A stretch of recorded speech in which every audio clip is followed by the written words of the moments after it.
آپ کا دل آپ کی روح کا مرکز ہے. یہ اللہ کی قدرت کا کرشمہ اور اس کی نشانی ہے. یہ جو آپ کے جسم میں مسلسل دھڑکتا ہے، آپ کو احساس تک نہیں ہوتا کہ یہ کتنی بڑی نعمت ہے. اس دل کا ایک روحانی پہلو بھی ہے. یہی دل ہے کہ جو زندگی کی تمام ترغیبات اور تمام تر دنیاوی آسائشات کے لیے آسان شکار ثابت ہوتا ہے. اپنی روزمرہ زندگی میں استعمال ہونے والی ہر مشین کی ہمیں دیکھ بھال کی ضرورت محسوس ہوتی ہے. مطلوبہ مقاصد کی حصول کے لیے ہمیں اس کے اندر مستقل طور پر مناسب ایندھن ڈالنا پڑتا ہے. ہمارا دل بھی قطعاً کسی ایسی مشین سے مختلف نہیں.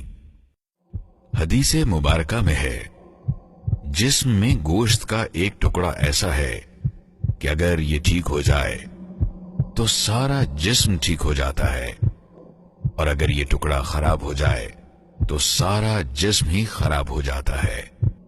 آگاہ رہیے کہ گوشت کا وہ ٹکڑا دل ہے. بالکل اسی طرح جس طرح آپ اپنی متاع حیات کو دنیا کے خطرات سے بچا کے اور حفاظت سے رکھتے ہیں، آپ کا دل بھی قطعاً اس سے مختلف نہیں. بالضرور آپ کو اپنا دل بھی کمزور کرنے والی بیماریوں سے بچانے کی ضرورت ہے. اسی طرح آپ کے ملبوسات گندے ہو جائیں تو ہر دفعہ آپ انہیں دھونے کی ضرورت محسوس کرتے ہیں. آپ کا دل بھی اس سے مختلف نہیں. اسے بھی بیمار کر دینے والی روزمرہ کی آلودگی سے صاف رکھنے کی ضرورت ہے.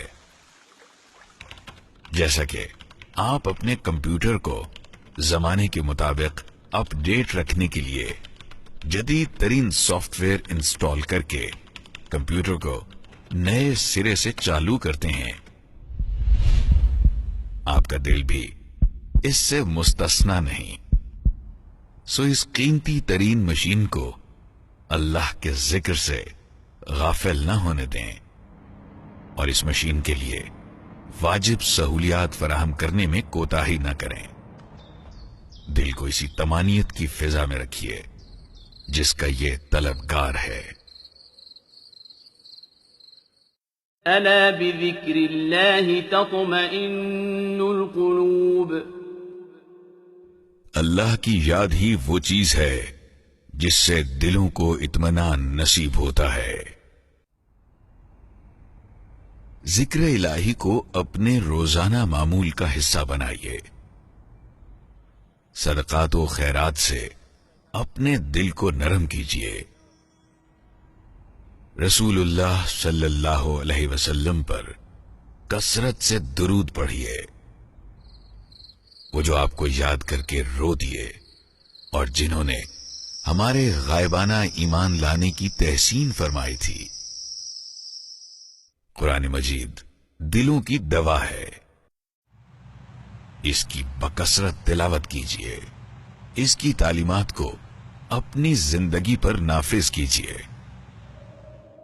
اور آگاہ رہیے، موت ایک ناقابل تردید حقیقت ہے. اپنی انمٹ تقدیر پر ایمان رکھیے اور اسی راہ پر چلیے جیسا آپ کو اپنا انجام مطلوب ہے.